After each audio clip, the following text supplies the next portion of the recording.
भाई साहब, very very good morning to all of you. दोस्तों, this is one of the most challenging chapters of your math syllabus.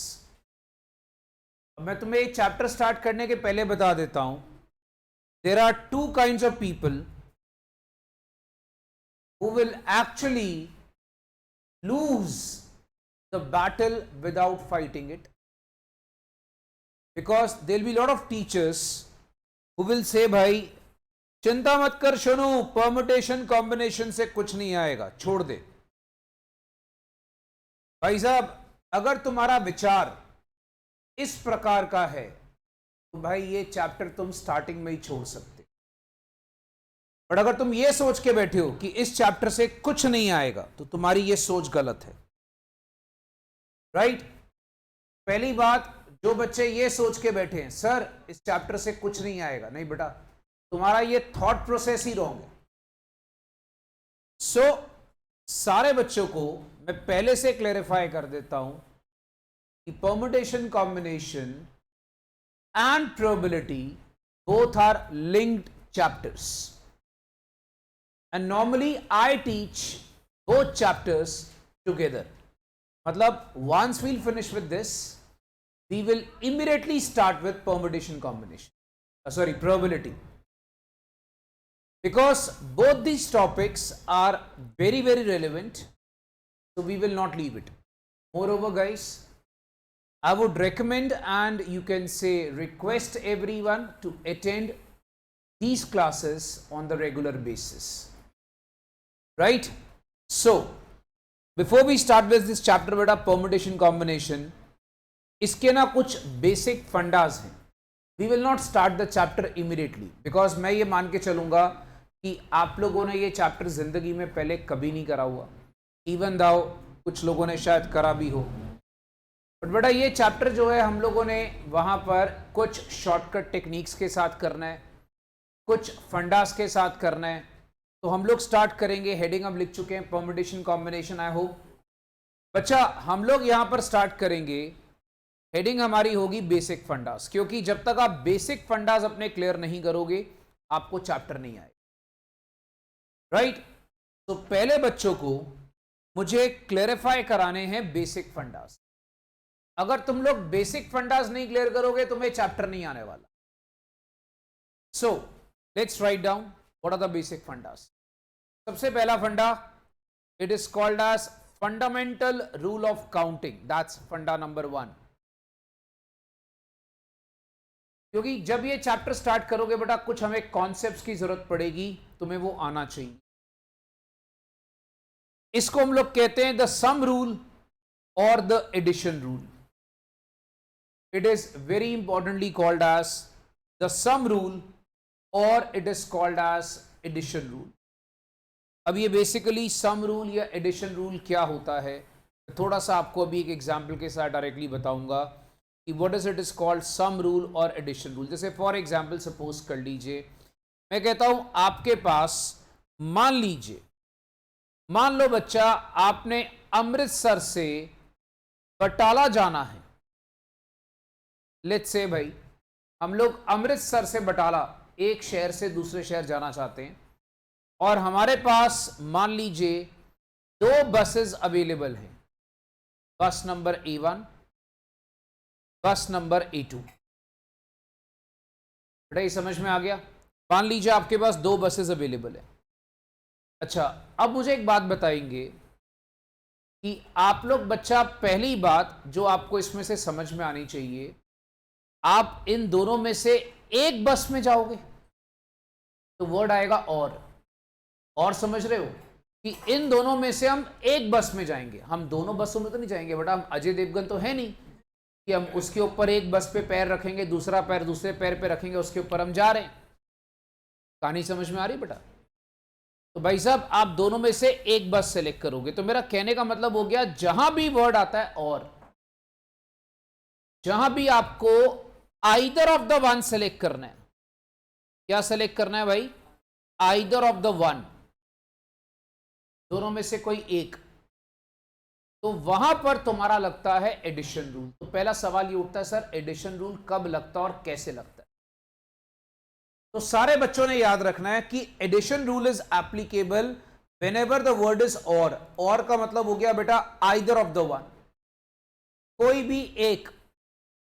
So please I would strongly recommend, focus करके सुनते जाइएगा कि addition rule is applicable जब लगता है either of the one, दोनों में से एक, दोनों एक साथ नहीं,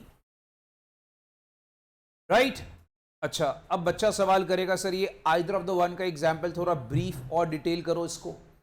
फॉर एग्जाम्पल मान लीजिए, एग्जाम्पल पकड़ते हैं, मान लो एक हमने जाना है सीपी से Laxmi Nagar. CP is Connaught Place, Connaught Place CP Delhi का बहुत हेप एरिया है।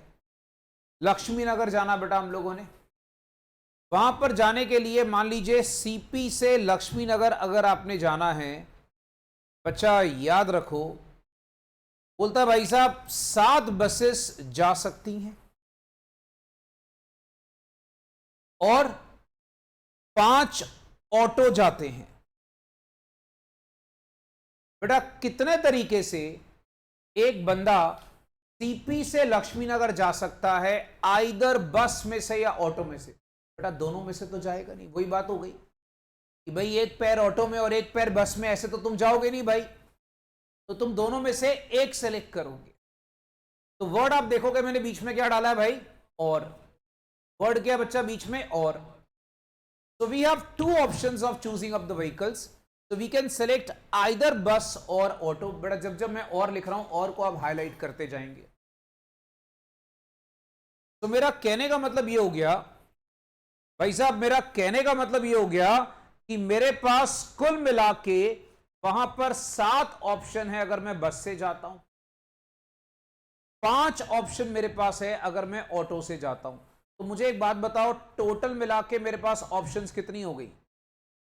Can you read this? तो टोटल नंबर ऑफ वेज जिससे मैं लक्ष्मी नगर से कनॉट प्लेस जा सकता हूं, मेरे पास टोटल ऑप्शंस हो गई 12, राइट? मेरे पास टोटल ऑप्शंस कितनी हो गई? 12। तो दोस्तों मेरा कहने का मतलब यह हो गया कि हमारे पास कुल मिला के 7 ऑप्शंस हैं टू रीच बाय बस और 5 ऑप्शंस हैं to reach by auto. So what is the total number of ways to reach from Lakshmi Nagar to Connaught Place or Connaught Place to Lakshmi Nagar is 12। ये मैंने क्या लगा दिया? Addition rule.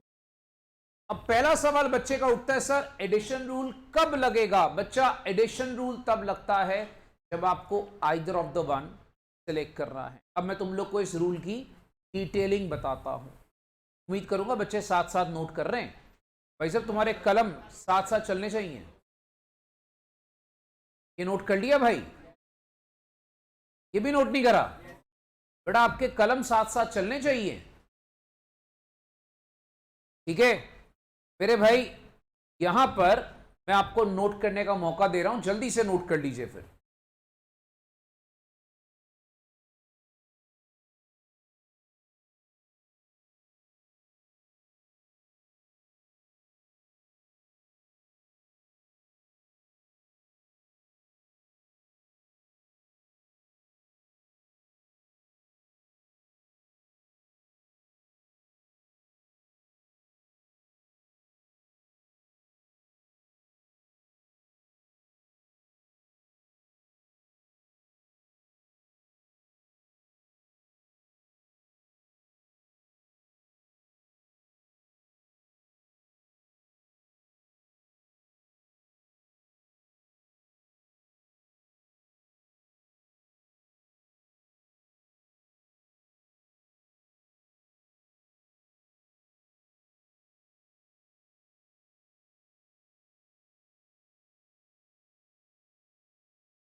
तो दोस्तों ये बच्चों ने नोट कर लिया होगा। अब आ जाओ बच्चा, थोड़ा साथ साथ नोट करना। रूल क्या है? एडिशन रूल तुम्हें बताता क्या है, तुम्हें यह समझ में आना चाहिए। देखिए, कहता है if there are two alternative jobs, what is addition rule? If there are two alternative jobs, one can be done in P veg.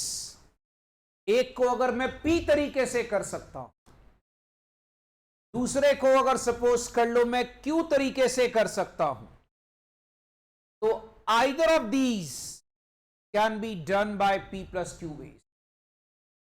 तो याद रखना बच्चा, आइदर ऑफ दीज मतलब दोनों में से कोई एक, दोनों में से कोई एक। तो यह बात दिमाग में रखना, this particular word either of these is very very very important. तो बच्चे समझ लेना भाई, आखिरी बार बोल रहा हूं, अगर तुम कोई एक काम को पी तरीके से कर सकते हो, दूसरे काम को तुम क्यू तरीके से कर सकते हो, तो दोनों में से किसी एक काम को आपने करना है, दोनों इकट्ठे नहीं करना। याद रखना भाई, तुमने दोनों में से किसी एक काम को करना है, तो तुम उसको कितने तरीके से कर सकते हो? P प्लस क्यू तरीकों से। तुम भाई साहब कितने तरीके से कर सकते हो? P प्लस क्यू तरीकों से। ये होता है एडिशन रूल। तो एक बार आखिरी बार, जहां पर वर्ड लगता है और, जहां पर वर्ड लगता है आइदर ऑफ द वन, उस केस में तुम्हारा हमेशा क्या एप्लीकेबल होता है बच्चा? Addition rule. राइट? चलिए भाई आगे। दोस्तों तुम लोगों से एक वादा है, तुम अगर ध्यान से खाली मेरे क्लास नोट्स को अच्छे से पढ़ जाओगे, तुम्हारा चैप्टर हो जाएगा, तुम्हें एक्स्ट्रा कुछ करना नहीं पड़ेगा। इस चैप्टर के लिए तुम्हें रेकमेंड करूंगा study class notes on priority basis. Rule number 2 से शुरू कर रहे हैं। रूल नंबर 2 बच्चा क्या होगा? देखो, पहले फंडा के अंदर 2 रूल है। पहले फंडा को क्या बोलते हैं? Fundamental principle of counting. Counting के अंदर 2 रूल आते हैं, एडिशन, मल्टीप्लीकेशन। कहते हैं भाई साहब, अगर सपोज मल्टीप्लीकेशन रूल की बात कर रहे हैं, अगर एक चीज को आप P डिफरेंट तरीकों से कर सकते, आप दूसरी चीज को Q डिफरेंट तरीकों से कर सकते हो, तो दोनों को एक साथ साइमल्टेनियसली, वर्ड क्या है बेटा? एक साथ करना है, तो उसके लिए तुम्हारे पास क्या वेज होते हैं भाई? P into Q. बेटा याद रखना, वेरी इंपॉर्टेंट रूल, अगर यहां पर वर्ड आता है बोथ, तो आपको एक लेटर बताता हूं, ए, एक लेटर है हमारे पास एन, एक लेटर है डी, को जोड़ो, क्या बना? तो जहां पर एंड है वहां क्या लगता है? मल्टीप्लीकेशन। जहां पर ओ आर और होता है, और में क्या होता है? कोई एक, तो उसमें क्या लगता है? Addition rule. जहां पर वर्ड आता है बेटा एंड का मतलब होता है बेटा एक साथ। भाई साहब एंड का मतलब क्या होता है? एक साथ। हम सीए क्लियर करेंगे एक साथ। सारे बच्चे समझ गए भाई? तो हम लोगों ने ये नहीं करना कि either of the one will clear CA, we will all clear CA together and simultaneously. तो ये हमारे पास क्या हो गया? मल्टीप्लीकेशन रूल, इसका दूसरा नाम है प्रोडक्ट रूल। तो इस केस में हमेशा याद रखिएगा, अगर आप दोनों चीजें एक साथ करते हो, तुम्हारा आंसर आता है P इंटू क्यू। उम्मीद करूंगा सारे प्यारे बच्चों को यह बात समझ में आ गई है। ठीक है, बट सर बिना एग्जाम्पल के तो मजा नहीं आएगा। अभी एग्जाम्पल देते हैं, उम्मीद करूंगा भाई साहब ये नोट हो गया। अब एग्जाम्पल सुनो। मान लो 7 डिफरेंट बसेस हैं जयपुर से दिल्ली जाने के लिए। मान लो दिल्ली जयपुर, जयपुर दिल्ली तुम ट्रैवल करना चाहते हो। मुझे एक बात बताइए, कहते हैं कितने तरीके होंगे कि एक बंदा जयपुर जा रहा है एक बस से और वापस आ रहा है डिफरेंट बस से? लैंग्वेज को समझो भाई साहब, एक बंदा जयपुर जा रहा है पर्टिकुलर एक बस से और वापस आ रहा है डिफरेंट बस से। ऐसे कितने तरीके होंगे? अब सारे बच्चों को बता देता हूं कि जाने के लिए 7 ऑप्शन है, बट वापस आने के लिए सेम बस नहीं यूज करनी। देखो अब यहां पर क्या है, उसका आना और उसका जाना एक साथ होगा भाई, थोड़ी कि एक शहर में गया तो वहां से वापस ही नहीं आएगा बंदा, अपने शहर तो वापस आएगा ही ना बेटा, ये दोनों चीजें होनी है। अब लैंग्वेज को समझो, जाने के 7 तरीके, आने के 6 तरीके, बोला डिफरेंट बस। वर्ड क्या है? डिफरेंट बस, मतलब जो जिस बस से जाएगा उस बस से वापस, जिस बस से जाएगा भाई साहब उस बस से वो वापस नहीं आने वाला। तो जाने के 7 तरीके, वापस आने के 6 तरीके। तो याद रखना, जयपुर दिल्ली के बीच में ट्रैवलिंग करने के कितने तरीके? 7 × 6 42। बेटा क्या ये बच्चों को एग्जाम्पल क्लियर है? मुझे एक यूनानिमस यस चाहिए, यस और नो? शाबाश, वेरी गुड भाई। अच्छा, जो बच्चे ऑनलाइन क्लास देख रहे हो, इज दिस क्लियर एवरीवन?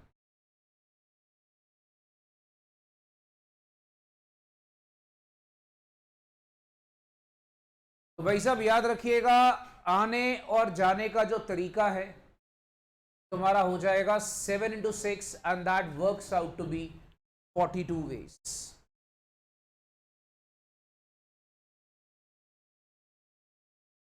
नहीं कर सकते बेटा, ये थोड़ी कि तुम जाओगे और वापस नहीं आओगे। तो सम रूल से मुन्ना बिल्कुल नहीं कर सकते, किसी हालत में नहीं कर सकते सर। ये ऐसा तो है नहीं कि तुम जाओगे और वापस आओगे नहीं। मैं तुम्हें एक काम करता हूं, एक और एग्जाम्पल देता हूं, तुम इसको नोट कर। तो भाई साहब नोट हो गया सबका? चलो मैं तुम्हें एक और प्रैक्टिकल एग्जाम्पल देता हूं। भाई साहब सपोज कर लो हमारे एक चिंटू भैया हैं,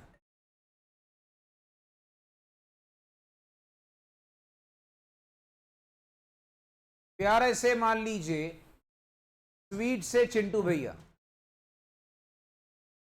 बेटा नए नए कॉलेज गए, कॉलेज जा रहे हैं। कॉलेज जाने के लिए उन्होंने क्या करा, उनके पास मान लो 5 शर्ट्स और 4 पैंट्स हैं फॉर एग्जाम्पल। अब बच्चा मुझे एक बात बताइए, 5 शर्ट और 4 पैंट है। अब कॉलेज वो बेटा ड्रेसअप होने के मतलब ड्रेसअप होने के साथ प्रॉपर्ली जाना चाहता है। मान लो भाई साहब उसके पास एक लाल रंग की शर्ट है, मान लो उसके पास एक येलो कलर की भी शर्ट है, फॉर एग्जाम्पल उसके पास सपोज एक ग्रीन कलर की शर्ट है, मान लीजिए दोस्त उसके पास फॉर एग्जाम्पल एक पिंक कलर की भी शर्ट है, मान लीजिए बेटा उसके पास एक नॉर्मल वाइट कलर की भी शर्ट। चलो ये 5 शर्ट हो गई। मान लो उसके पास पैंट है एक पिंक कलर की, एक ग्रीन, बेटा गोविंदा का भाई है ना भाई, एक ग्रीन कलर की पैंट है बेटा, एक येलो कलर की है, और एक मान लो बेटा उसके पास फॉर एग्जाम्पल रेड कलर का हो जाएगा, फिर रेड कलर की भी। अच्छा अब मान लो चिंटू भैया कहते हैं मैं कॉलेज जा रहा हूं, उन्होंने क्या करा बच्चा, मुझे एक बात बताओ, कॉलेज जाएगा तो बेटा ये थोड़ी कि एक पैंट डालेगा शर्ट नहीं डालेगा। इसमें जो बच्चे बोल रहे हैं सर एडिशन रूल लग सकता है, उनको जवाब दे रहा हूं बेटा आइदर ऑफ द वन हो सकता है। मान लो कोई हमारे यहाँ का महान बच्चा बेटा कॉलेज गया, शर्ट डालना भूल गया, कहते मेरी तो बॉडी बन गई है, शर्ट डालने की जरूरत नहीं है, मैं तो सलमान खान हूं। भाई साहब याद रखना तुम दोनों डाल के जाते हो, एक नहीं डाल के जाते गलती से भी, तो बेटा यहां पर तुम्हारा और का केस लग सकता है। यहां पर केस क्या लगेगा? एंड। तुम्हें पता लग गया मल्टीप्लिकेशन रूल लगाना है इस केस में। अब तुम्हारे पास ऑप्शंस बहुत सारी हैं, तुम लाल शर्ट के साथ मान लो येलो पैंट अच्छा लगेगा, डाल सकते हो, येलो के साथ गुलाबी, आहा इमेजिन करो, मोहब्बत लगोगे बेटा मोहब्बत, ग्रीन के साथ लाल, मैं कहता हूं पिंक के साथ ग्रीन डालो, व्हाइट के साथ बेटा तुम एक काम करो, व्हाइट के साथ येलो डाल लो, ठीक है। तो भाई सपोज कर लो, अब ऐसे करते करते बंदे के पास ऑप्शन कितनी हो गई? 20 ऑप्शन। बड़ा तुम्हें समझ में आ गया सारा कहानी के? This is called as multiplication rule. भाई ये मल्टीप्लीकेशन रूल होता है। तो ये था हमारा पहला फंडा। तो तुम लोगों को मल्टीप्लीकेशन रूल फंडा नंबर 1 का सारांश बताता हूं। सारांश क्या है भाई? अब समझो सारांश। Summary. What is the summary? जिस सम में आइदर और one of them, at least one और ऑप्शंस लिखी होती हैं। तो क्या लिखा होगा? आइदर लिखा होगा। क्या लिखा होगा? वन ऑफ देम, मतलब दोनों में से एक। या वर्ड लिखा होगा एटलीस्ट वन, मतलब कम से कम एक। ठीक है, तो इस केस में तुमने क्या लगाना है? हमेशा एडिशन रूल। इस केस में क्या लगेगा बच्चा? हमेशा एडिशन। जिस क्वेश्चन में तुम्हें एंड वर्ड दिया हुआ है, वर्ड क्या है? एंड, मतलब साइमल्टेनियसली एक साथ तुमने चीजों को करना है, उस केस में क्या लगेगा बेटा? Product rule. तो सारे बच्चे पहले फर्स्ट फंडा की समरी, ये फर्स्ट फंडा की समरी है, F1 कह लो, फंडा नंबर 1। ये फंडा नंबर 1 की समरी है भाई, कि तुम्हारा फंडा नंबर 1 इससे तुम्हें समझ में आएगा। बेटा एक्चुअली में ये रूल मुझे बताना पड़ता है बिकॉज बच्चे परम्यूटेशन कॉम्बिनेशन में सबसे पहले पता फंसोगे कहां पर? आपके दिमाग में आएगा जब मैं सम्स कर रहा हूं, मैं किसी समय प्लस कर दूंगा, किसी क्वेश्चन में मैं मल्टीप्लाई कर दूंगा। बच्चा बोलेगा सर आपका दिमाग खराब हो गया, आप क्या किया जा रहे हो? कभी आपका मन आता है मल्टीप्लाई कर देते हो भाई, कभी आता है आप प्लस कर देते हो। बेटा ये जितना भी प्लस और मल्टीप्लीकेशन डिपेंड करेगा, ये डिपेंड करेगा और एंड के ऊपर। इसीलिए तुम्हें पहले ये रूल बता दिया ताकि तुम्हें दिक्कत ना हो। जो बच्चों के मन में पहला सवाल उठता है उसका जवाब फंडा नंबर 1 है। ठीक है भाई, everybody is clear? I can't hear. CA toppers, is this clear? Yes sir. शाबाश, वेरी गुड। चलो अब आ जाओ भाई साहब फंडा नंबर 2। फंडा नंबर 2 आता है बच्चा फैक्टोरियल। सुनो दोस्त, फैक्टोरियल क्या होता है? देखो भाई, factorial is the term which we will be using a lot for this particular chapter. Lot of people don't know what is factorial. जिनको आता बड़ा थोड़ा पेशेंस के साथ बैठना, जिनको नहीं आता मुझे उनको सिखाना है। फैक्टोरियल क्या होता है बड़ा? सपोज कर लो टर्म यूज करते हैं फैक्टोरियल n। पहली बात थोड़ा बच्चों को बता दूं, फैक्टोरियल n को ऐसे लिखते हैं, n के साथ एक एक्सक्लेमेशन मार्क होता है, ये देखो, या n के साथ ऐसे होता है n फैक्टोरियल, n फैक्टोरियल। ये रिप्रेजेंट क्या करता है? ये रिप्रेजेंट करता है product of first n natural numbers. Guys always always always remember this. अगर मान लो n 0 है तो फैक्टोरियल 0 होता है। और याद रखना, हमेशा फैक्टोरियल 0 1 होता है। लोगों को नहीं पता बेटा, इसको याद रख लेना। फैक्टोरियल 0 हमेशा क्या होता है? सोनू मोनू सीता गीता राम श्याम 1। बेटा इसको भूलना नहीं है। कई बार n मान लो नेगेटिव या फ्रैक्शनल नंबर हो जाता है। अगर कभी n नेगेटिव या फ्रैक्शनल नंबर हो गया तो factorial can not be defined. Always remember for MCQs। कल से क्वेश्चन आ गया भाई, sir n is a negative number, sir n is a fractional number, can we define factorial in this case? No, we cannot define factorial in this case. So always remember guys, factorial is always always always existing when the n is positive. If the n is positive, we say that factorial does exist. So what is n factorial? Beta n factorial is always n minus 1, n minus 2, dash dash dash dash dash 3 2 1. मतलब till 1. So what does it mean? It's very simple. What is this, sir? n minus 1, n minus 2, n minus 3. It means guys, suppose मुझे 5 का factorial निकालना है. मुझे क्या निकालना है भाई? 5 का फैक्टोरियल. बच्चा अगर मुझे 5 का फैक्टोरियल निकालना है तो इसका मतलब होता है 5, 4, 3, 2, 1. मतलब values keep on decreasing.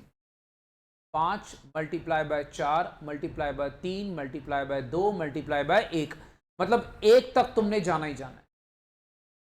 Suppose मुझे 8 का फैक्टोरियल निकालना है. सो इट्स 8, उससे एक कम 7, एक और कम 6, एक और कम 5, 4, 3, 2, 1. It goes on like this. अच्छा तुम्हें एक बात बताऊं, तुम इसको ऐसे भी लिख सकते हो. 8 इंटू 7 इंटू 6 मान लो 5 factorial, because 5 factorial itself means 5, 4, 3, 2, 1. सो जितने लोगों का बेसिक इन सब चीजों में वीक है, याद रखना. अब मैं क्या करूंगा, थोड़ा तुम्हें डिटेल और बता रहा हूं इसको लेकर. तो पहले बच्चों ने ये नोट कर लिया भाई? कोई पुरानी इसको नोट कर रहे हैं? जल्दी से नोट करें भाई, थोड़ा स्पीड बढ़ा लो दोस्त, क्योंकि चैप्टर है बड़ा, तो नोटिंग स्पीड अपनी बढ़नी चाहिए. और ये सब अभी बेसिक्स है. जब अच्छा लेवल आएगा तो मैं आपको अपने आप बता दूंगा भाई आप एक काम करो, अब आप नोट मत करो, मैं आपको अलग से टाइम दूंगा. अभी तो बेसिक्स है सारा. ओके भाई साहब, फैक्टोरियल की कहानी सुन लो. देखो इसको कई बार ऐसे लिखूंगा मैं. फॉर एग्जाम्पल मैं कहता हूं 8 फैक्टोरियल ओवर 3 फैक्टोरियल. बच्चे पता है क्या करते हैं? बच्चे करते हैं सर एक काम करते हैं, 8 फैक्टोरियल ओवर 3 फैक्टोरियल सारा लिखते हैं, वहां तक जरूरत नहीं होती. क्या करते होते हैं?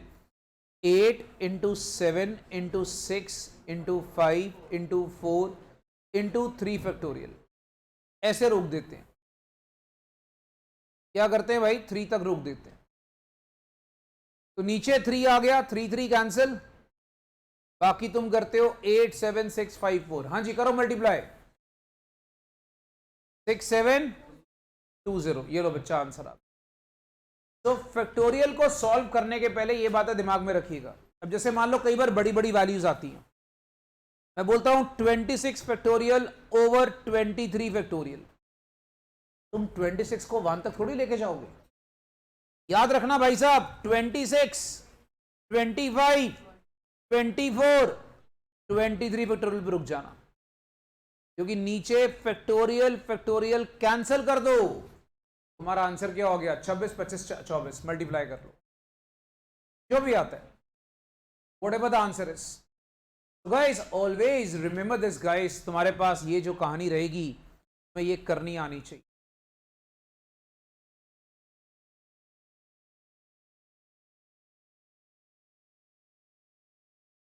क्या ये समझ में नहीं आया? कसम से. अच्छा चलो एक और एग्जाम्पल. एक मेरा दोस्त बोलता सर समझ में नहीं आया. 25 फैक्टोरियल ओवर 20 फैक्टोरियल. मुझे एक बात बताओ, 25 फैक्टोरियल का मतलब क्या होता है? 25, एक कम 24, एक कम 23, एक और कम 22, 21 और 20. 20 पे रुक जाऊं? पता लग गया 20 पे क्यों रुका? क्योंकि आगे 1 तक कौन जाएगा भाई? नीचे अगर कटिंग होती है तो कटिंग कर लो. ये लो, पहले 8 वाला भी सुन लो भाई. 8 है, इसके पहले मेरे भाई कुछ नहीं कराया था, उसके पहले चिंटू भैया थे. अच्छा नोट्स में मेरे भाई, नोट्स में वो सिंपल है. 8 फैक्टोरियल है तो 8 7 6 5 4 3 2 1 है.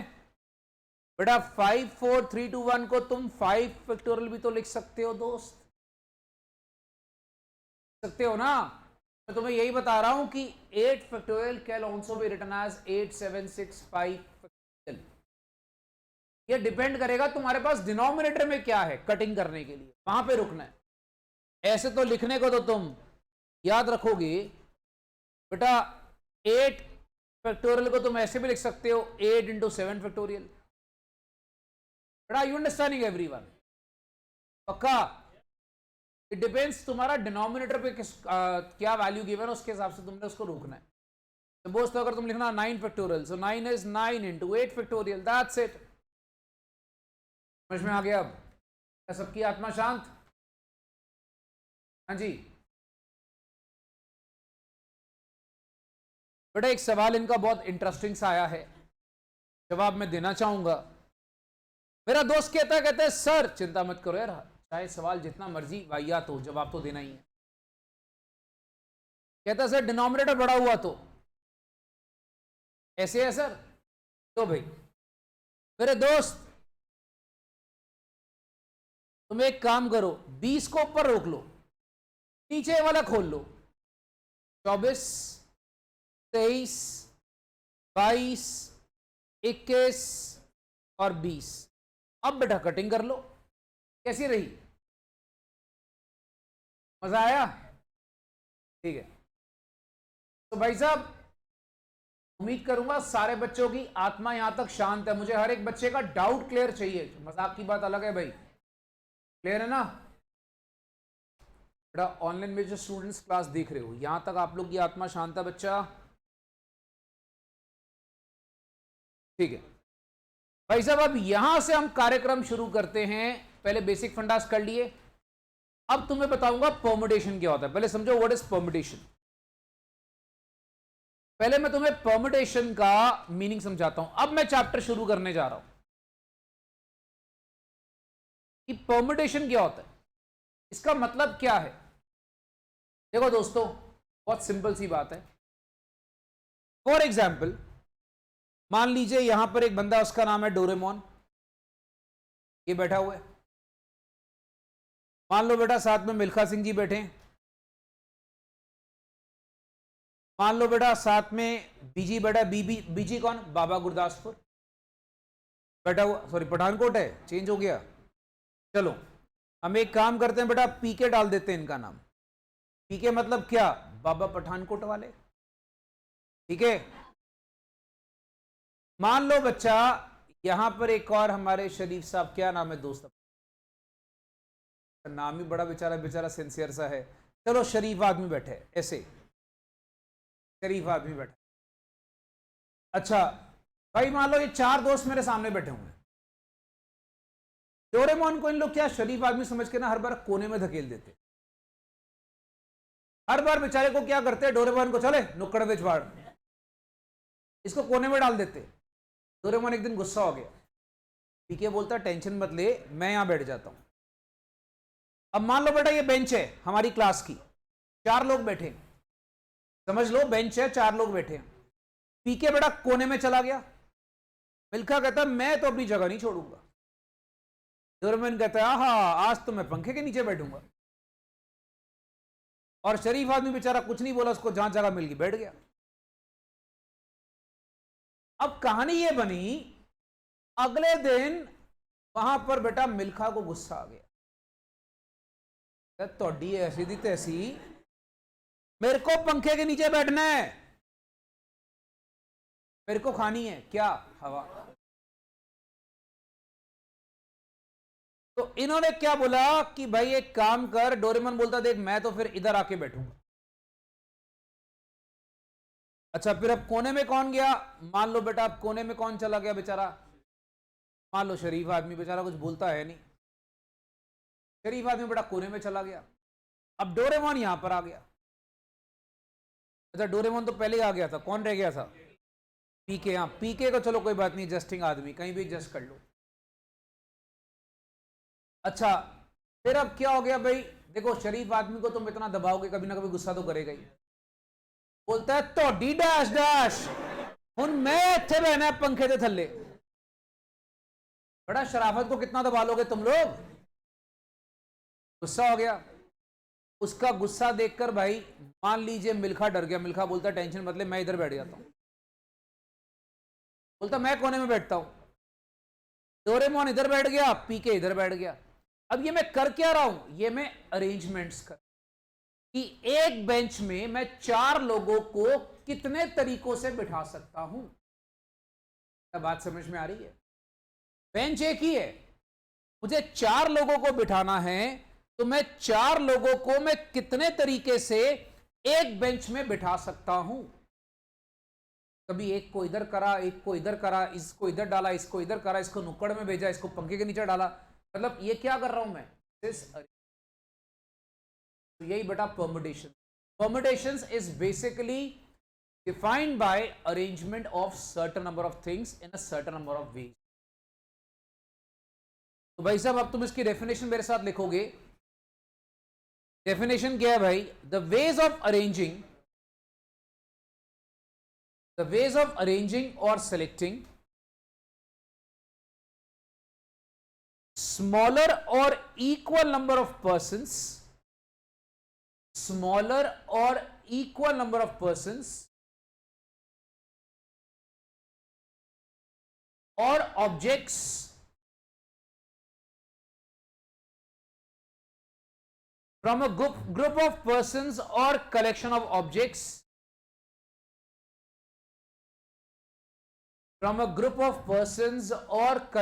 objects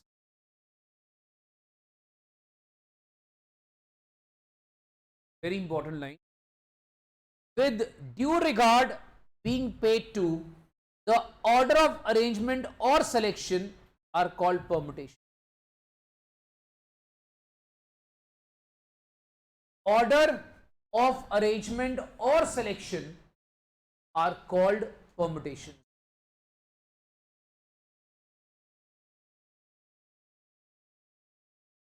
बड़ा permutation क्या है? जब मैं चीजों को अरेंज करके सेलेक्ट करके एक पर्टिकुलर अरेंजमेंट में उनको अरेंज करता हूं, उसको हम परम्यूटेशंस बोलते हैं. जैसे फॉर एग्जाम्पल मैंने आपको एक छोटा सा डायग्राम दिया. अगर तुम देखोगे ये 3 हो गए, सपोज 1 2 3. मान लो बच्चा 1 2 3 में से मैं कहता हूं 1 पहले आना चाहिए. बड़े डायग्राम नजर आ रहा सबको? अगर बच्चे बोले तो डायग्राम थोड़ा जूम कर दूं. चलो बच्चा, तुम्हें थोड़ा सा डायग्राम मैं जूम कर देता हूं ताकि तुम्हें थोड़ा क्लियर हो जाए. ये देखिए बच्चा, अब अगर तुम देखोगे, मान लो परम्यूटेशन को एक्चुअली मेरी ये छोटी सी डायग्राम डिफाइन कर सकती है. मान लो बच्चा मैं कहता हूं 1 पहले आना चाहिए, हमेशा 1 को हमेशा एक तरफ बिठाना है. अब देखो परम्यूटेशन की डेफिनेशन समझो. परम्यूटेशन के अंदर सिलेक्शन भी होता है, परम्यूटेशन में अरेंजमेंट भी है, परम्यूटेशन में सिलेक्शन भी है, परम्यूटेशन में अरेंजमेंट भी है, परम्यूटेशन में सिलेक्शन भी है. मैंने 1 सेलेक्ट कर लिया.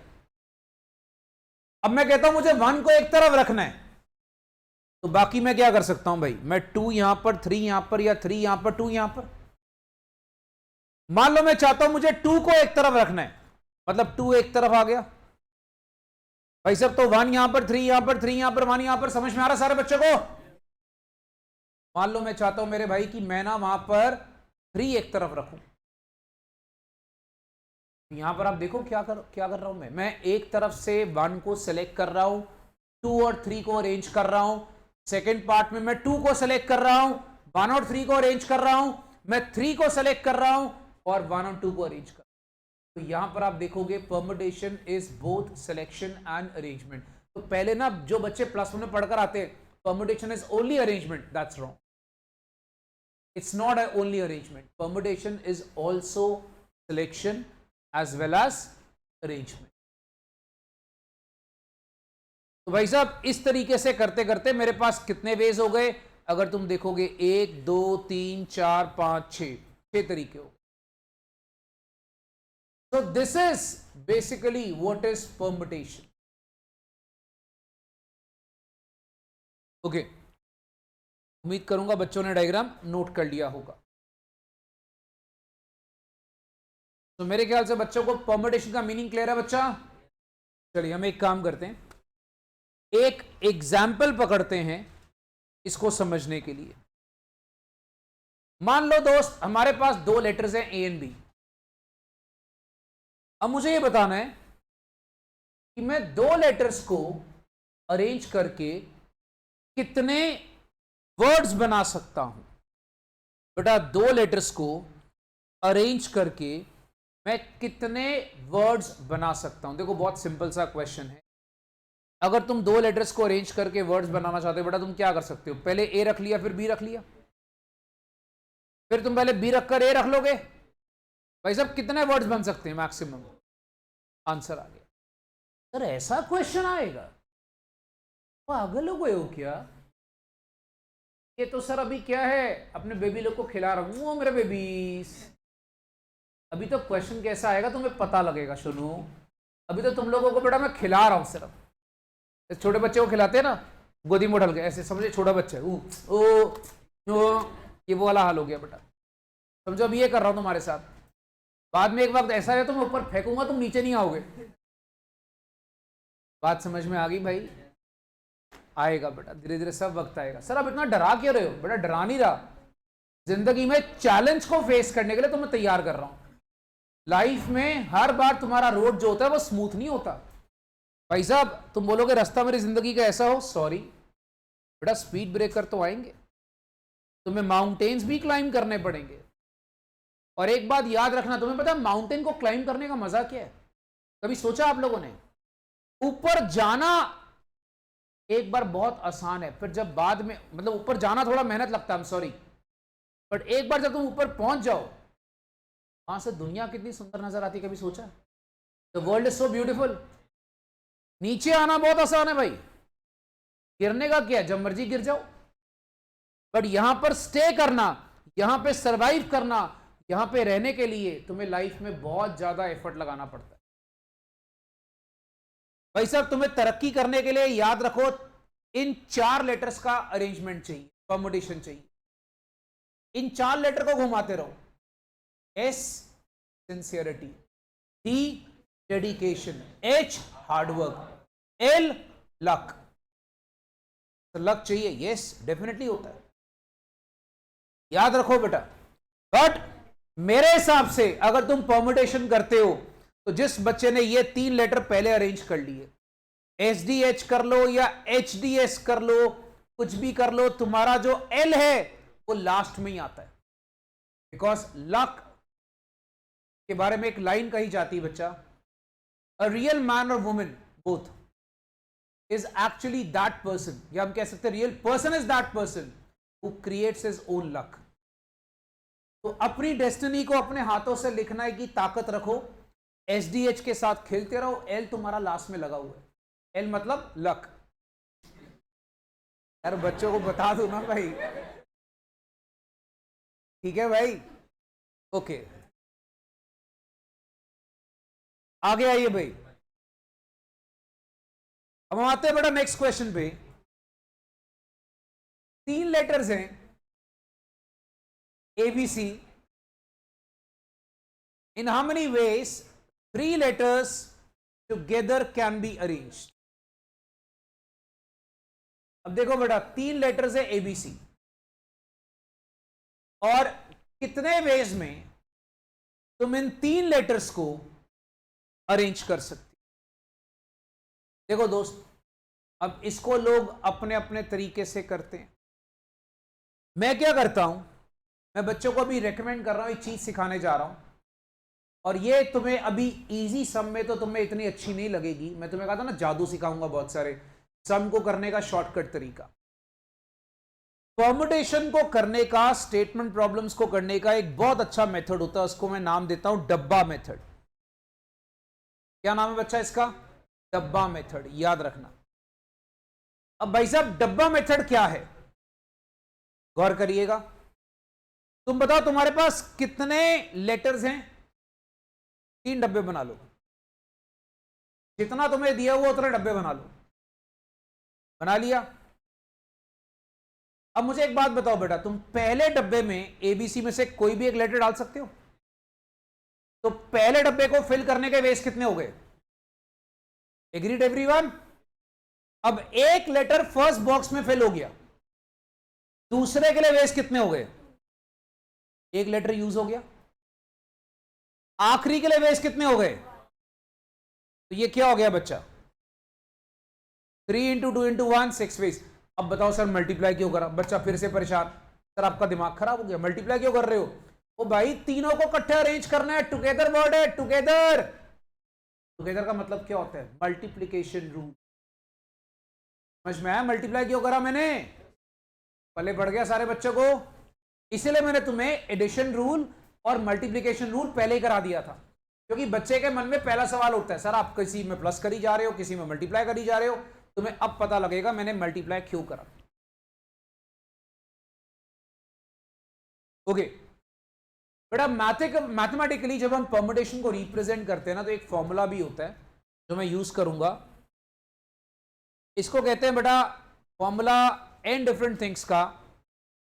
इसको अरेंज करते एन पी आर। थोड़ा मैं इसको ठीक से लिख देता हूं, एन ऊपर, पी बीच में, आर नीचे। इसको एनपीआर भी बोलते हैं या इसको पी एन आर बोला जाता है। पी ब्रैकेट एन और आर। दोस्तों याद रखना का फॉर्मुलेशन हमेशा होता है N factorial over N minus R factorial.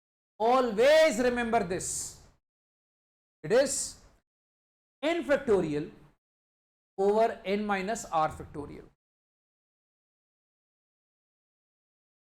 एक बात याद रखना, आर हमेशा एन से छोटा होता है। बट आप समझ लो, ऐसे याद करो, एन कौन है? पापा। आर कौन है? बेटा। अच्छा मुझे बताओ, कोई ऐसा सिचुएशन जिसमें पापा छोटे हो बेटा बड़ा हो? सुना कभी किसी ने जिंदगी में, लाइफ में? पॉसिबल है बेटा? नहीं ना।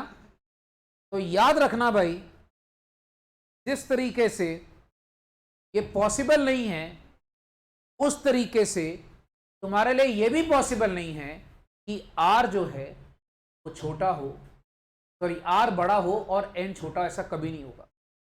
आर और एन इक्वल हो सकते, बट आर हमेशा छोटा होगा और एन हमेशा बड़ा होगा। अच्छा, इसका ना बहुत सारे बच्चे क्या करते हैं, प्रूफ मांगते हैं। तो उन महान आत्माओं के लिए बेटा हम लोग का भी मैथ्स क्या है, एमसीक्यू।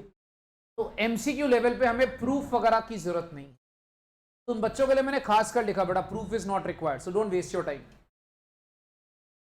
तो मैं थोड़ा एग्जाम्पल देता हूं कि इसको हम लोग सॉल्व कैसे करते हैं। देखिए, आइए पेज पर आते हैं। जैसे फॉर एग्जाम्पल मान लो तुम्हें दे दिया 6p2। बेटा 6 क्या तुम्हारा n, 2 क्या तुम्हारा r। फॉर्मूला क्या होता है? 6 फैक्टोरियल ओवर 6 माइनस 2। बेटा समझ में आ रहा परम्यूटेशन कैसे सॉल्व करते हैं मैथमेटिकली? तो बेटा एक चीज इसको नोटिस करो, 6 इंटू 5 इंटू 4 पे रख दूंगा, नीचे 4 है, 4 4 कैंसिल, आंसर क्या आ गया? चलो एक एग्जांपल और देता हूं परम्यूटेशन को मैथमेटिकली सॉल्व करने का। मान लो 7p4। 7p4 मतलब 7 फैक्टोरियल ओवर 7 माइनस 4 फैक्टोरियल। तो नीचे 3 आने वाला है, तो 7 इंटू 6 इंटू 5 इंटू 4 इंटू 3। देखो बच्चा नीचे कैंसिल हो गया। अब तुम कर लो 7 6 5 4 को मल्टीप्लाई, तुम्हारा आंसर आ जाएगा। मैं उम्मीद करूंगा कि ये कैलकुलेशन सारे बच्चों को क्लियर है।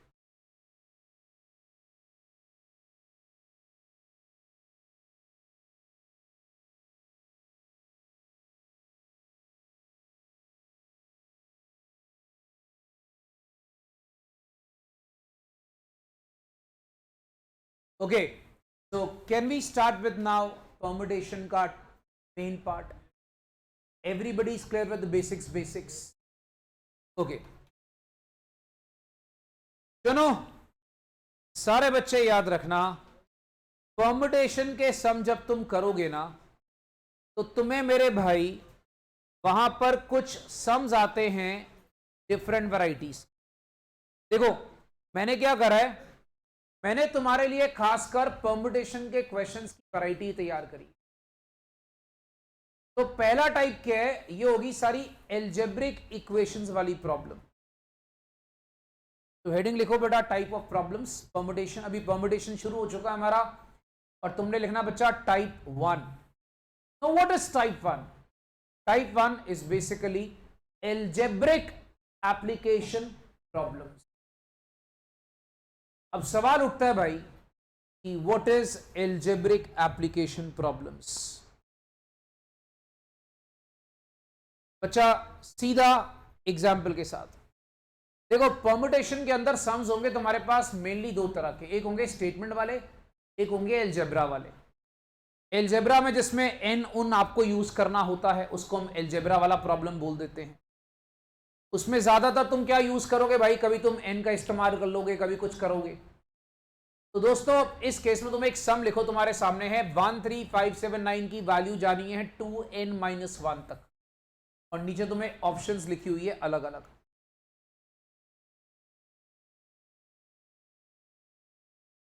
बेटा जो ऑप्शन नंबर डी है वो इस प्रकार लिखी है 2n factorial over 2 into n factorial multiply by 15p(n), इस तरीके से ये डी ऑप्शन लिखी हुई है।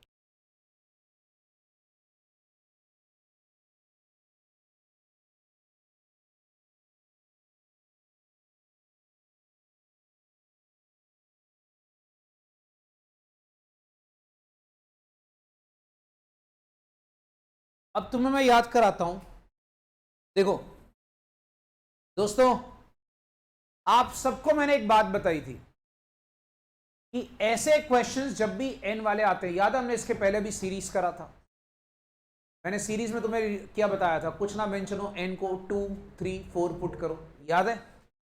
सेम टेक्निक यहां फॉलो कर सकते। अगर तुम इन सम को लॉजिकली करने जाओगे भाई बहुत टाइम लगेगा, अपने को फालतू टाइम नहीं वेस्ट करना, अपने को फालतू टाइम नहीं वेस्ट करना भाई साहब। अपने को क्या करना है, देखो सपोज मैं n को 2 लेता हूं। अब सारे बच्चे बताओ मेरी पहली ऑप्शन क्या है? पहली ऑप्शन है 2n फैक्टोरियल ओवर 4 फैक्टोरियल।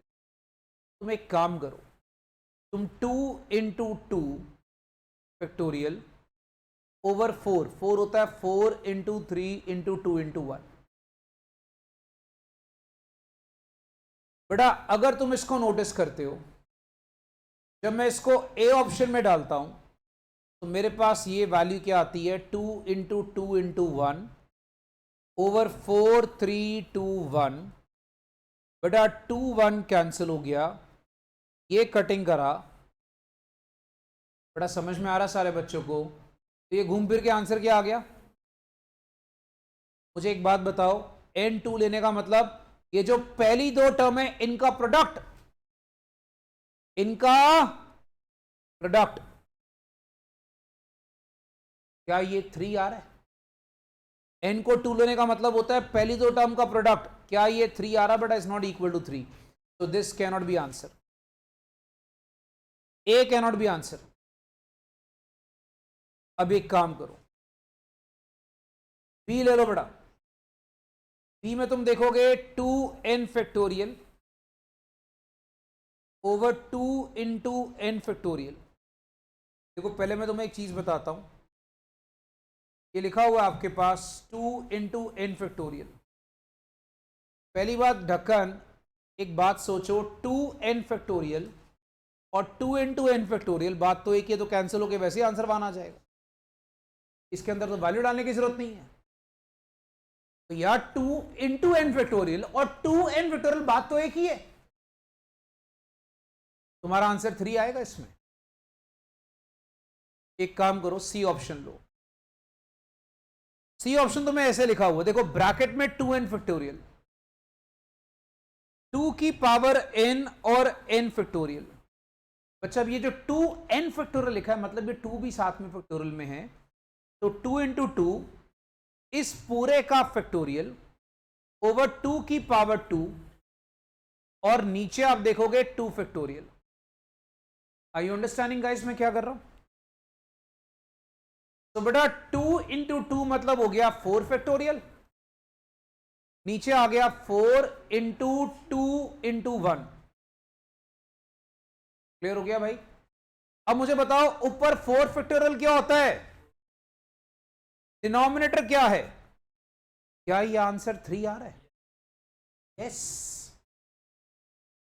अगर मान लो कोई बच्चा कहता है सर मेरे को मन कर रहा है सर n को 3 लेके चेक करने का, तो मैं n को 3 लेकर भी चेक कर सकता। तुम्हें पता लग गया बेटा तुम्हारा सी ऑप्शन क्या है आंसर।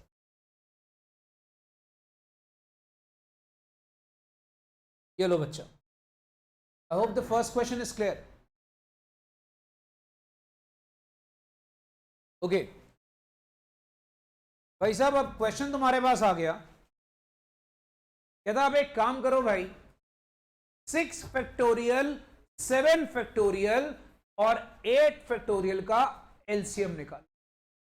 देखो नॉर्मल नंबर के एलसीएम तो हम लोग निकालते आए हैं, पहली बार हम लोग को पूछा है इनके फैक्टोरियल के आंसर निकाल। देखो दोस्त, ऐसे क्वेश्चन को करने का हमारे पास 2 तरीके। तरीका नंबर 1 जो आप में से कुछ लोग फॉलो करेंगे, बच्चे बोलेंगे सर हम एक काम करते हैं, हमने 6 फैक्टोरियल का एलसीएम लेना है, 7 का और 8 का। सर हम एक काम करते हैं, 6 into 5 into 4 into 3 into 2 into 1, इसका आंसर बेटा लेना आपने। फिर आप लोग 7 करते करते 1 के साथ इसको, और फिर 8 के साथ 1, फिर आप इसमें से देखोगे कौन सा कॉमन आता है वो आप लोग। भाई तुम्हारे से बड़ा मूर्ख कोई नहीं है अगर तुम ऐसे काम कर रहे। भाई साहब मैं तुम्हें क्या करा रहा हूं, जादू, जादू दिखाऊंगा भाई तुम लोग, सिंपल सा काम। मुझे आंसर देखकर पता लग गया। याद रखो बेटा, एलसीएम के केस में हमेशा याद रखना, highest integer is the answer. तो आंसर क्या है, 8 फैक्टोरियल। 8 नहीं बेटा, 8 फैक्टोरियल। खत्म। 6, 7, 8 में से बड़ा कौन सा होता है। जब कभी आपको बोल दे, देखो जादू देखने से तुम्हें मजा आएगा बहुत अच्छा, एमसीक्यू है भाई, जादू से सम्स करते जाओ। तो हमेशा याद रखना बेटा, एलसीएम के केस में 6, 7, 8 मुझे सॉल्व नहीं करने बैठना। एक सही बात बताऊं, एचसीएफ में होता है स्मॉलेस्ट, एलसीएम में क्या होता है, हाईएस्ट। ये लो बच्चा, मैं तुम्हें अगला सम एचसीएफ का बताता हूं। 3, 7, 5 का आपने एचसीएफ निकालना है। आंसर क्या है, तो एचसीएफ में नोट लिख लो, जब भी फैक्टोरियल का एचसीएफ निकालना है, smallest integer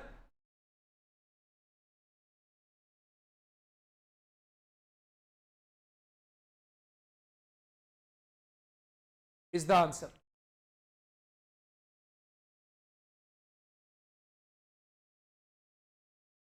Always, always, always, always remember this.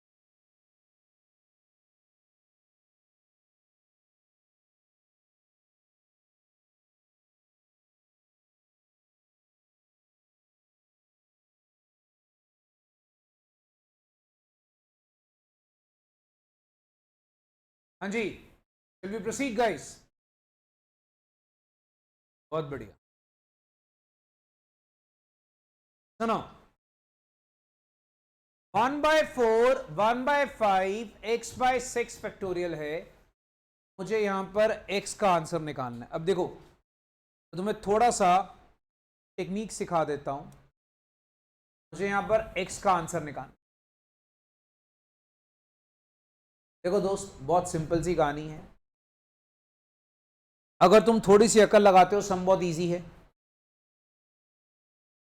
1/4, 1/5, आप मुझे बताएंगे is equal to x/6 factorial. तुम्हारे पास 2 ऑप्शन है, या तो प्रॉपर इक्वेशन सॉल्व करो, सेकेंड ऑप्शन वैल्यू उठाओ। यार x के केस में हमेशा क्या बताया हुआ है भाई साहब, वैल्यू उठा ले, वैल्यू उठा के उसमें डाल, सबसे अच्छा तरीका होता है x का केस। भाई साहब वैल्यू उठाओ और डालो।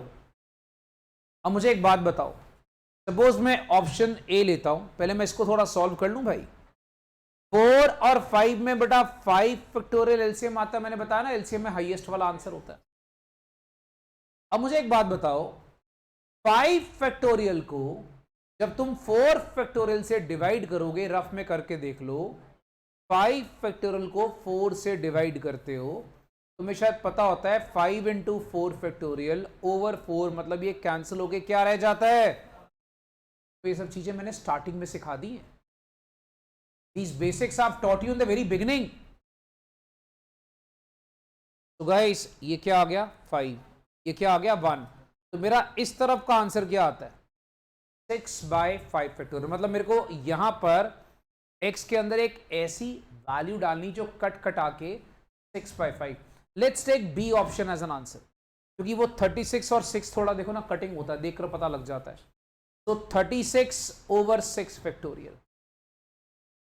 अच्छा दोस्त मुझे एक बात बताओ, can write like this 36/6 into 5 factorial चलेगा? इससे क्या होगा, ये 6 और 6 कैंसिल, क्या बच्चा बच्चा? तो मेरा क्या बी ऑप्शन आंसर हो सकता है? बिल्कुल सही। एक लाइन में तुम सम कर सकते हो, एक लाइन के अंदर।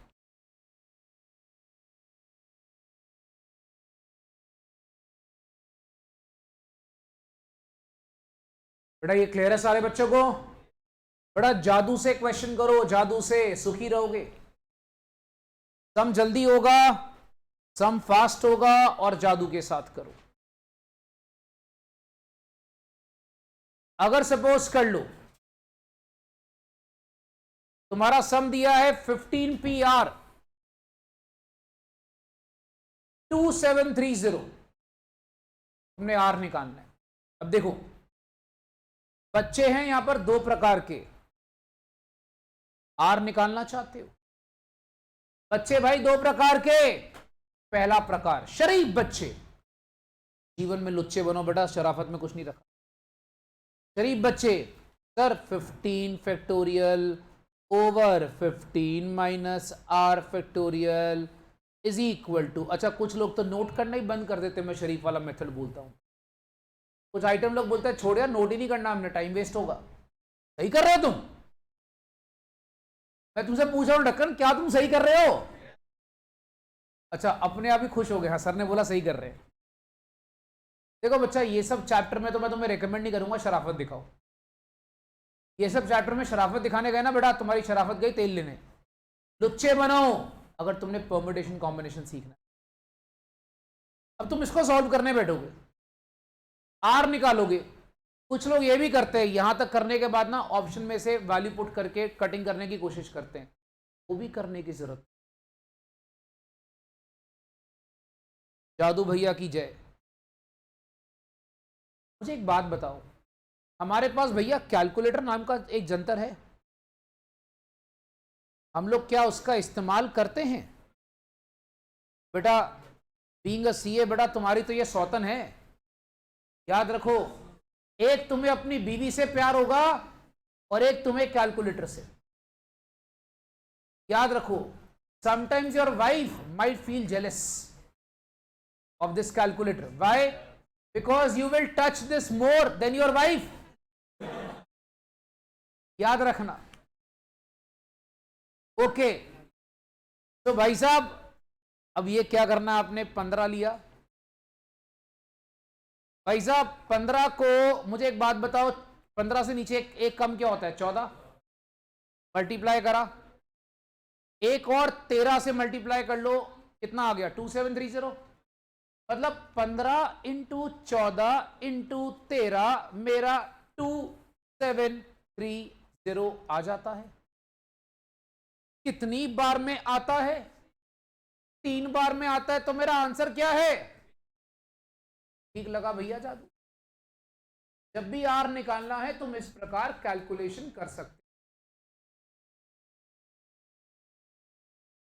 बेटा कैलकुलेटर पे करते जाओ, 15 से एक कम 14, उससे एक कम 13, तुम्हारा आर आ गया, इक्वल टू की वैल्यू सॉल्व हो गई।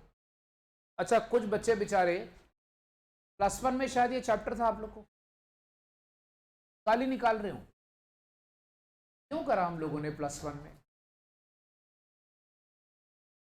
चलो ठीक है भाई। दोस्तों आप सारे बच्चे मुझे बताइए, क्या तुम लोगों को टाइप 1 एल्जेब्रिक एप्लीकेशन क्लियर है? मेरा आज का टारगेट है 2 टाइप, ज्यादा नहीं कराऊंगा, 2 टाइप।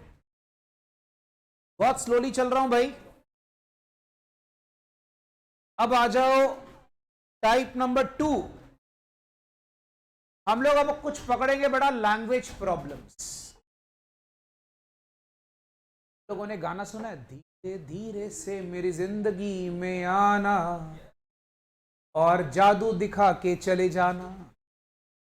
भाई साहब इसको भी हम लोग करेंगे जादू से, याद रखना भाई। तो भाई साहब इसमें लैंग्वेज प्रॉब्लम्स का क्या सीन है दोस्तों?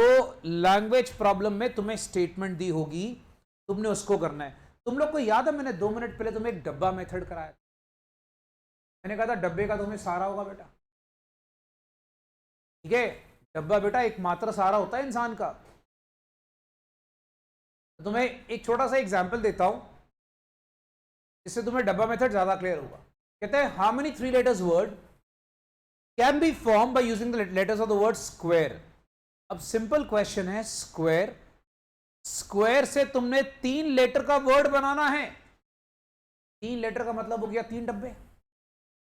भाई साहब 3 लेटर का मतलब हो गया 3 डब्बे। आप मुझे बताओ स्क्वायर में लेटर कितने हैं? S Q. अच्छा एक मिनट, बहुत सारे महान इंसान हमारे बीच में, अंग्रेजों के अंग्रेज, उनको वर्ड और लेटर का मतलब ही समझ में नहीं आता।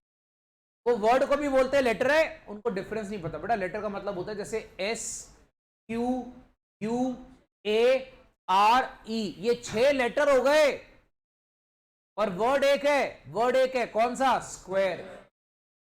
हमारा नाम है ढक्कन, तो ढक्कन एक वर्ड है, उसमें लेटर कितने हैं? डी एच ए के ए एन, 7 लेटर हो गए तुम्हारे नाम के। अब पता लग गया अपने नाम के लेटर? यस सर, जो पहले बोल रहा भाई सब। तो भाई साहब अब सुनो, डब्बा मेथड तुम्हें कहां पे काम आएगा? आप मुझे बताओ तुम्हारे पास लेटर कितने? 6। तुमने 6 में से 3 लेटर से अरेंजमेंट करनी है।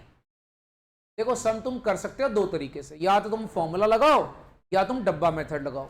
मैं तुम्हें दोनों से बता दूंगा, जिसको जो इजी लगता है वैसे कर लेना, दोनों जादू है बेटा। 6, पहले डब्बे को मैं किसी भी 6 लेटर में डाल सकता हूं, समझो ना बेटा। पहले बॉक्स को मैं कोई भी 6 letter S Q U A R E मैं पहले बॉक्स में डाल सकता हूं। अच्छा एक चीज और है भाई साहब, अगर मैंने एक लेटर यूज कर लिया पहले बॉक्स में, तो अगले के लिए कितने रह गए? फिर अगले के लिए कितने रह गए? आंसर 6 5 4। पहले बड़ा डब्बा मेथड, रिपीट। Okay sir. बेटा वो कह रहे सर लेटर रिपीट हो सकते हैं। एक बात और याद रखना शुरू, रिपीट तभी होगा जब सम बोलेगा। क्या याद रखो, रिपीट तभी होगा जब सम बोलेगा। बात समझ में आई? सपोज तुमने मान लो, हमारे एग्जाम्पल बेटा मन में आ गया, वो तो जाएगा ही जाएगा। मान लो हमारे सैगल साहब हैं, प्यार भरे भाई साहब। मान लो हमारे सैगल साहब को एक सुंदर सी सैगली मिल गई। सैगल साहब ने, मान लो बेटा मिल गई, सैगल साहब ने उसको एक शेर सुनाया, खूबसूरत शेर। बोलती है, उसको बोला उसने, क्या अदा क्या जलवे तेरे पारो। उसको शेर सुनाया, क्या अदा क्या जलवे तेरे पारो, अगर पसंद नहीं आया तो मुझे मारो। अच्छा भाई सैगली थोड़ी ढक्कन थी, उसको पसंद आ गया, बोलते रिपीट। तो बेटा वो जब बोलेगी रिपीट तभी रिपीट करना है, वरना वो मारने में रिपीट नहीं करेगी। बेटा बात समझ में आ गई? तो क्वेश्चन मेरे भाई याद रखना। चलो on the contrary, jokes apart, question जब बोलेगा कि लेटर्स आर रिपीटेड, तभी तुम्हारा रेपुटेशन है, अदरवाइज वो नहीं हो। अभी फिलहाल जो मैं तुम्हें धीरे धीरे केस करा रहा हूं उसमें रेपुटेशन किसी लेटर्स में नहीं है। तो रेपुटेशन वाले कैसे करेंगे वही बताऊंगा, उसकी मैंने एक अलग कैटेगरी बनाई है आपके लिए। तो भाई साहब याद रखेंगे, तुम इस सम को इस तरीके से कर सकते हो, या एक तरीका और है, तुम्हारे पास n कितना है 6, तुम्हारे पास लेटर कितने हैं 3 जो तुमने अरेंज करने, 6p3। तो भाई साहब 6 फैक्टोरियल 6 माइनस 3 फैक्टोरियल, तुम्हारा आंसर आ गया 6 इंटू 5 इंटू 4 इंटू 3 पे रुक जाओ, कटिंग करो, 6 5 4 तुम्हारा आंसर आ गया। This clear everyone? तो चाहे बेटा तुम फॉर्मूले से करो चाहे डब्बे से करो, दोनों सही है, जैसे तुम्हें इजी लगता है कर लो। अब बहुत सारे सम क्या होते हैं, थोड़े से फॉर्मूले से इजी हो जाते हैं, बहुत सारे सम डब्बे से हो जाते हैं, वो तुम लोग को थोड़ा सा देखना पड़ता है क्वेश्चन को पढ़ के। कैसे? आइए question 2। How many 3 letters can be formed by using the letters of the word hexagon? भाई साहब ये थोड़ा बच्चे खुद जवाब देंगे। हेक्सागन का आंसर, हेक्सागन में 7 लेटर्स हैं, हेक्सागन में 7 लेटर्स हैं, 7 में से आपको 3 चाहिए। समझ गए सारे बच्चे? पहले में 7, दूसरे में 6, तीसरे में लो भैया 7 6 5। अब ऐसे सिंपल क्वेश्चन को तुम चाहो 7 इंटू 6 इंटू 5 कर सकते हो, या तुम कर सकते हो 7p3। अब तुम इसको कोई भी सॉल्व कर लो, तुम्हारा आंसर 210 ही आएगा।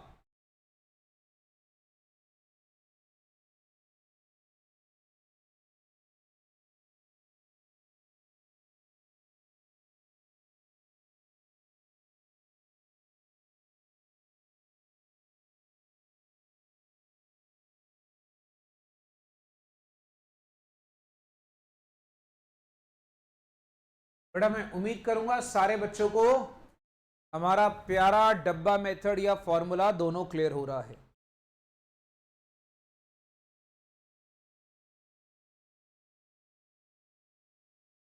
चलो ये नोट हो गया।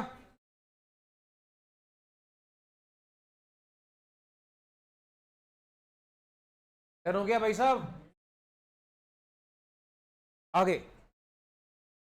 How many different ways can 5 persons stand in a line for a group photograph? अब 5 लोगों को मुझे भाई साहब ग्रुप फोटोग्राफ में अरेंज करना है।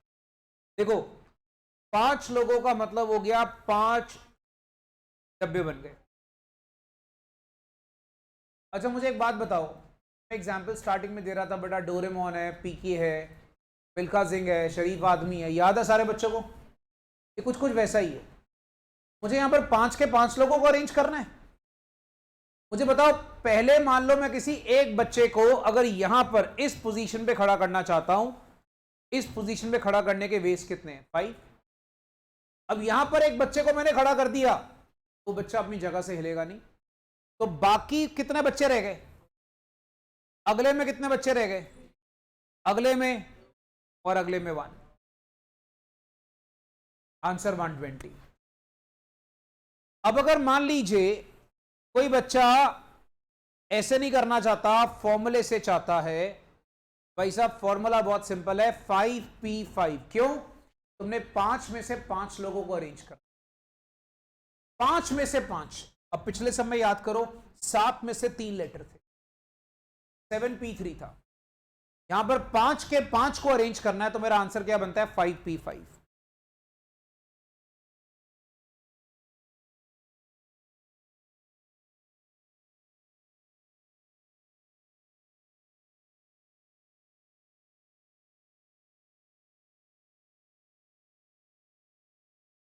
भाई साहब डन?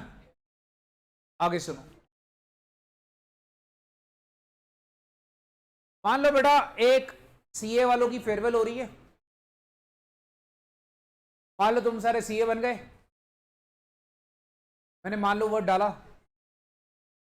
थैंक यू मत बोलो भाई, मेहनत करनी पड़ेगी, ऐसे नहीं बनेंगे, बनेंगे हम जरूर, बट थोड़े से एफर्ट के साथ।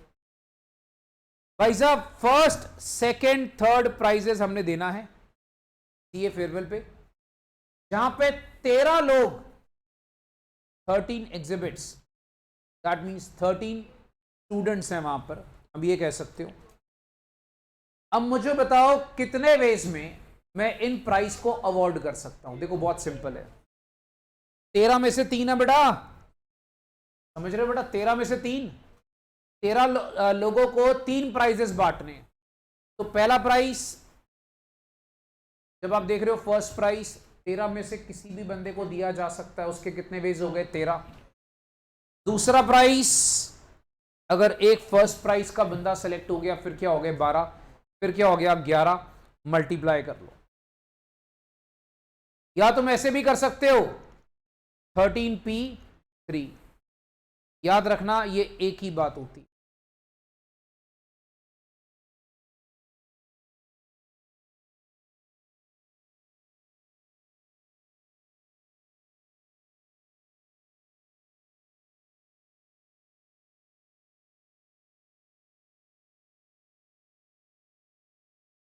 भाई साहब मैं उम्मीद करूंगा अब तक की क्लास का सारा कार्यक्रम बच्चों को क्लियर होगा। गुड, चलिए आज का एक लास्ट एग्जाम्पल करते हैं और फिर मैं यहां पे क्लास को रोकूंगा, क्योंकि मैं एक दिन में इतना परमुटेशन नहीं कराना चाहता कि आपकी दिमाग की अरेंजमेंट खराब हो जाए। ठीक है, इसको हम लोग रोज थोड़ा थोड़ा कंटिन्यू करेंगे। And don't forget we have a Sunday, this Sunday special class of permutation combination, a very big short class. याद रखना धासु क्लास संडे का, पहले से बोल रहा हूं बेटा, संडे को we have a big short class of permutation combination. Okay भाई, ये लास्ट क्वेश्चन इस कैटेगरी का नोट करें और इसको कोशिश करो खुद करने की और मुझे आंसर बताओ। बेटा 3 स्टूडेंट्स हैं, उनको 4 चार्टर्ड अकाउंटेंट्स के साथ अपने को अरेंज करना है, तो वही हो गया बेटा 4 के साथ 3 student. Yes, A option answer. 4p3 कर सकते हो या 4 इंटू 3 इंटू 2 भी कर सकते हो। सारे बच्चे चेक कर लो क्या तुम्हारा ए ऑप्शन आंसर आ रहा है, देख लो भाई, इसको सारे बच्चे नोट कर लीजिए और then please take a break and then we move on to accounts class. ठीक है।